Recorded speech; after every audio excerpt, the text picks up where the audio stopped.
Meus amados, graças a Deus, estamos avançando e hoje já iremos estudar sobre a Epístola de Paulo a Tito, né?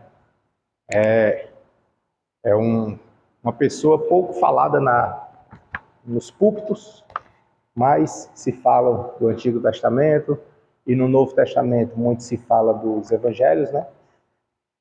Alguns em Atos, falo bastante de Paulo, mas sobre Tito pouco se fala. Entretanto, apesar de pouco se falar dele nos púlpitos, mas esta epístola ela tem uma notória relevância para a vida prática do cristão, né? Eu confesso que eu me identifico muito com a teologia prática. Por quê? Porque é onde nós aplicamos aquilo que aprendemos.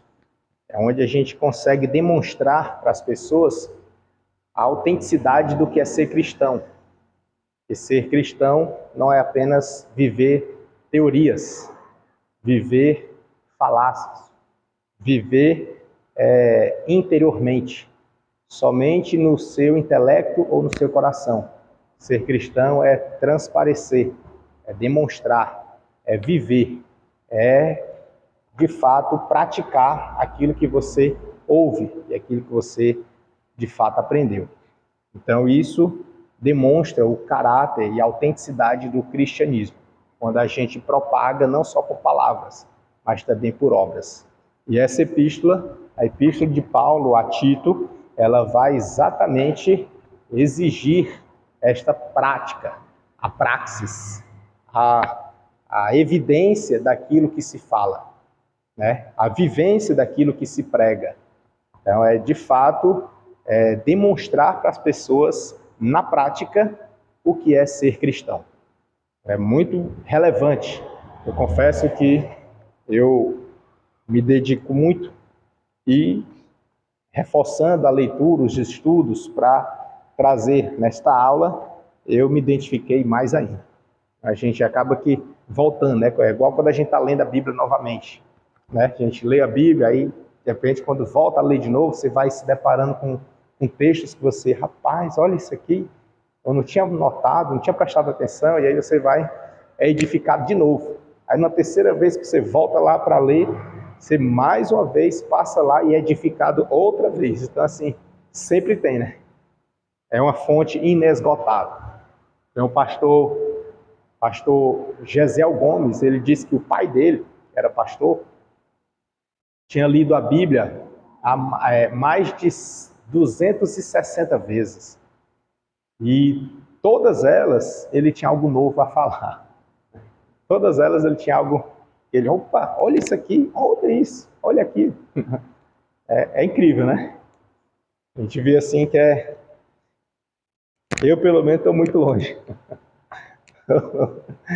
É muito. Mas, enfim, é prazeroso isso. E isso mostra que, de fato, a palavra ela é viva. E ela precisa gerar essa vida em nós, né? E como que eu vou mostrar? Na prática, certo? Então, aqui na Epístola de Paulo a Tito, a gente nota que não há dúvida quanto à sua autoria. A autoria desta carta, quem é? Paulo, né?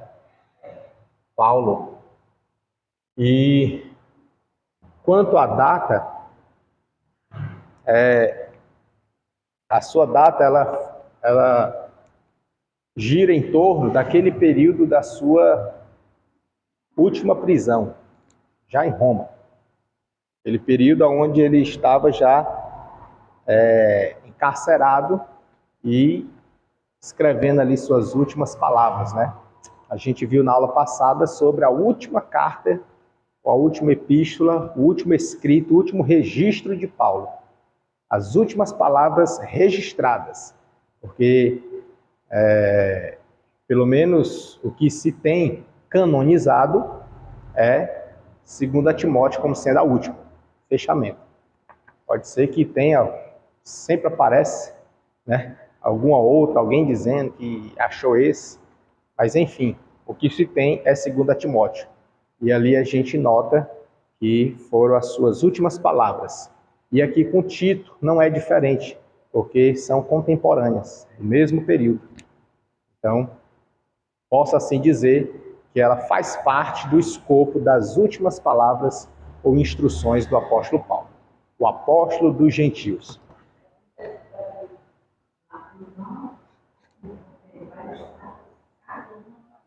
Pronto, né? Perfeito. Mesmo período, né? Exato. E mesma localidade. Né? Não entendi. É como estou falando, né? O pensamento majoritário é que, de fato, ele estivesse preso devido ao tempo. Porque o tempo foi aproximadamente ali no período que ele estava em Roma. Só que aí fica uma dúvida. Por quê? Porque o período mesmo de sua morte gira em torno do ano 67. E a carta foi escrita por volta do ano 65. Então fica 65, 66. Só que ele não passou meses preso, passou anos preso para sua morte, né? Já a última prisão dele. Então assim, como foi anos, aí fica aquela incerteza precisa se a carta foi escrita logo quando ele foi preso ou se a carta foi escrita já estando preso. Entretanto, a gente olhando alguns comentários bíblicos, a gente nota que, ao que parece, quando ele escreveu, ele ainda não tinha sido preso. Por quê? Porque ele faz um convite para Tito para ir visitar ele. E essa visita não é na cadeia, não é em Roma. Entende? Então, assim, por esse ponto, presume-se que seja bem próximo da sua prisão. Entendeu? Bem próximo. Isso, ele.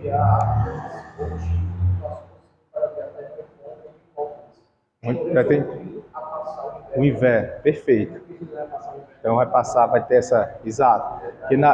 Porque na primeira prisão dele, ele tinha essa liberdade. Na primeira prisão, qual liberdade? De receber visitas, de sair, porque ele era um cidadão romano. O cidadão romano, ele gozava de algumas prerrogativas. Então, ele tinha liberdade, assim. Então, o viés que entende que ele estava no início da sua prisão vai por essa linha. De qual? De que ele tinha essa liberdade. Só que se ele estava preso, qual era o motivo?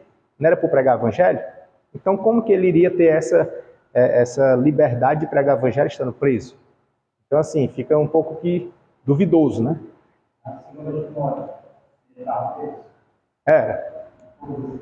Foram visitar ele, entendeu? Só que ele não saiu para invernar no outro local, entendeu? Ele não saiu para implantar a igreja, né? Aí por isso que fica esse viés. Veja o que é duvidoso, que não tem essa precisão. Como não tem essa precisão, você vai ter inúmeros teólogos dizendo que estava preso. Vai ter outros inúmeros dizendo que não. Entendeu? Aí o que diz que estava preso vai pela data, né? O que diz que não vai pelo texto. No texto, pela presunção, né? Presunção. Qual presunção? De que ele convoca Tito para que ele o busque, o procure, né? Quando ele for invernar. E, nesse sentido, presume-se que ele esteja livre, só que já bem próximo da prisão. O que entende que ele estava solto. E o que entende que ele estava preso foi no início da prisão. Dá para entender?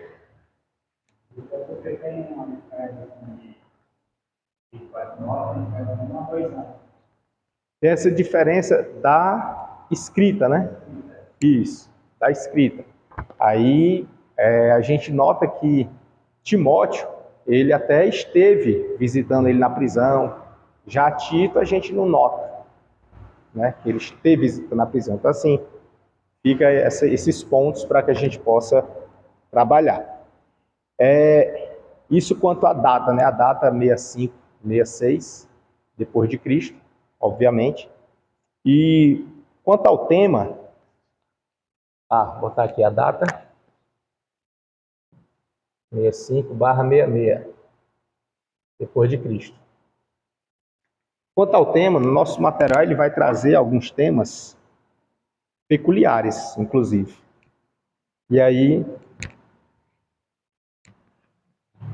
esse tema, ele é triplo. Ele traz, primeiro, para que Tito pudesse pregar a sã doutrina,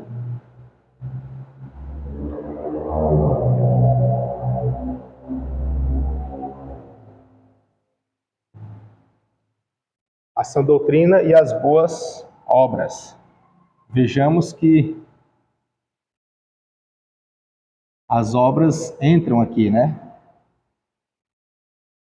Tá aqui mesmo. A sã doutrina e as boas obras. Por quê? Porque lá, nas igrejas em Creta, elas estavam sendo bombardeadas por ensinamentos e condutas que não condiziam com o Evangelho. Qual Evangelho? O puro, o autêntico, o que Cristo deixou. E aí esse puro, esse autêntico precisava ser agora defendido. Como precisava ser defendido, Paulo então envia essa epístola a Tito para que ele possa sustentar, para que ele possa permanecer anunciando a sã doutrina. Qual? Aquela que ele aprendeu de Paulo a respeito de Cristo. E não um evangelho misturado. Misturado com o quê? Com a lei, com a tradição.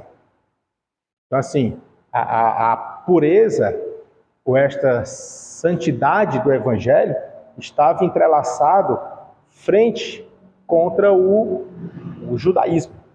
Estava inserido nas igrejas.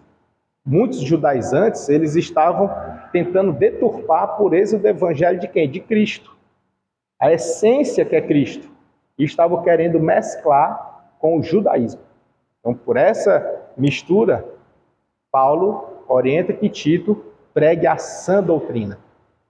Quando a gente, nos nossos dias, vai falar para a pessoa pregar a palavra, prega a palavra. O que a gente está dizendo com isso? É que a pessoa não se prenda a usos e costumes, a dogmas, a belprazeres, mas que ela prega a palavra, que é a Bíblia. Não é assim que a gente... E viva, né? E viva.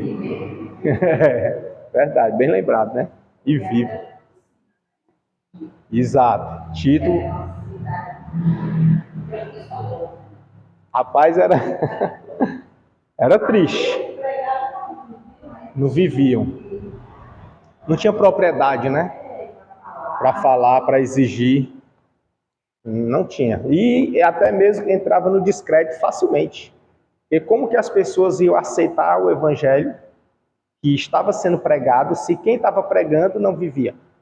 A pessoa olhar assim que uma coisa é certa, irmãos, não tenha a menor dúvida. A pessoa lá de fora que ainda não aceitou a Jesus, elas observam, elas olham para a sua vida, elas olham mesmo, e olham sem piedade. Elas veem, elas tentam comparar você com Cristo, para ver se a sua conduta se parece com Cristo. É assim. E eu pergunto a vocês, elas estão erradas? Tá, não. Nem um pouco. Tá errada não. Agora sim, elas erram aonde? Em exigir de nós perfeição. Isso elas erram. Por quê? Porque não há ninguém. Não tem. Entendeu? O único que alcançou tal nível foi Cristo. Jesus, o homem perfeito, como disse Lucas, né? Sim, aí tem essa questão da desculpa, né? Eles querem uma justificativa para dizer que não aceita Jesus por causa disso, né? Não passa de desculpa. Sempre quer culpar alguém, sempre. Isso é é nato, né, da natureza caída.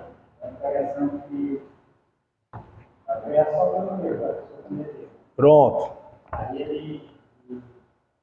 Classifica a vida toda. Um erro que a pessoa comete.